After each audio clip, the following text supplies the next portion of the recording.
విద్యార్థి దశ నుంచే ప్రతి ఒక్కరూ ఆధునిక సాంకేతికత అలవర్చుకునే దిశగా కేంద్ర ప్రభుత్వం చర్యలు చేపడుతోంది. ఇందులో భాగంగా విద్యార్థులకు సులభతరంగా సాంకేతిక అంశాలపై అవగాహన కల్పించేందుకు అటల్ టింకరింగ్ ల్యాబ్ల ద్వారా ప్రత్యేక క్యాంపులు నిర్వహిస్తోంది.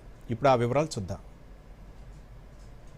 దైనందిన జీవితంలో సాంకేతికత భాగమైపోయిన నేపథ్యంలో ప్రతి ఒక్కరికి దీనిపై అవగాహన కల్పించేందుకు కేంద్ర ప్రభుత్వం చర్యలు చేపడుతోంది. అటల్ టింకరింగ్ ల్యాబ్ల ద్వారా robotics, artificial intelligence, coding, innovative ప్రాజెక్టులపై విద్యార్థులకు అవగాహన కార్యక్రమాలు నిర్వహిస్తున్నారు. జగిత్యాల్లోని ప్రభుత్వ ఉన్నత పాఠశాలలో ఈ క్యాంప్ నిర్వహించారు. ఇందులో భాగంగా 3 రోజుల పాటు విద్యార్థులకు ఏఐ టెక్నాలజీ, రోబోటిక్స్ తదితర అంశాలపై విస్తృత అవగాహన కల్పించారు. యునిసెఫ్, నీతి ఆయోగ్ సహకారంతో 6వ తరగతి నుంచి 10వ తరగతి వరకు చదువుకుంటున్న విద్యార్థులు ఈ కార్యక్రమంలో పాల్గొన్నారు. ఈ సందర్భంగా జగిత్యాల జిల్లా విద్యాశాఖ అధికారి రాము మాట్లాడుతూ విద్యార్థులు అడ్వాన్స్డ్ టెక్నాలజీ నేర్చుకునేందుకు అటల్ టింకరింగ్ ల్యాబ్లు కలిగిన ప్రభుత్వ పాఠశాలలో మ్యాక్థాన్ బూత్ క్యాంపులు నిర్వహిస్తున్నట్లు తెలిపారు. శిక్షణలో భాగంగా ఆధునిక సాంకేతికతపై విద్యార్థులకు అవగాహన కల్పించడంతో పాటు పర్యావరణ హిత అభివృద్ధి గురించి వివరించినట్లు తెలిపారు. విద్యార్థులకు ఈ 3 రోజుల పాటు శిక్షణ ఇచ్చి వాళ్ళు సొంతంగా యాప్ను డెవలప్ చేసుకోవడంలో మరియు 3D ప్రింటింగ్, 3D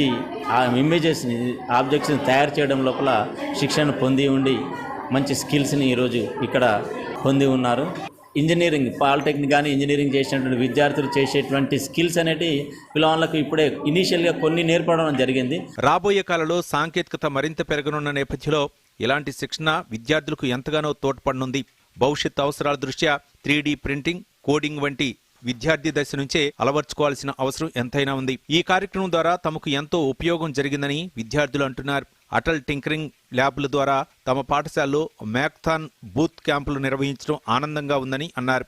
ఇలాంటి కార్యక్రమాల ద్వారా రానున్న రోజుల్లో టెక్నాలజీలో ఎలాంటి మార్పులు వస్తాయనే అవగాహన కలిగిందన్నారు. మాకు అటల్ టింకరింగ్ ల్యాబ్లో ALT summer making than boot camp నిర్వహించారు.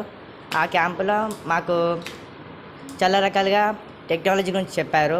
In day first, our Ganesh sir explained about electric circuit. There are different types of electric circuit. He explained about different types of electric circuit and we done a activity on it. On second day, we learned about Scratch program. ఈ శిక్షణ ద్వారా coding ఎలా రాయాలి, నూతన games ఎలా రూపొందించాలో నేర్చుకున్నామని విద్యార్థులు చెప్పారు. సెన్సార్ ఎలా పనిచేస్తుందో కూడా తెలుసుకున్నామని అన్నారు. చిన్నప్పుడే ఇలాంటివి నేర్చుకోవడం ద్వారా ఉన్నత చదువులో ఉపయోగపడుతుందని అన్నారు. విద్యార్థి దశ నుంచే సాంకేతిక పరిజ్ఞానాన్ని అలవర్చుకుంటే మున్ముందు రానున్న సవాళ్లను ఎదుర్కోవడం సులువవుతుంది. Bureau report, Doordarshan news.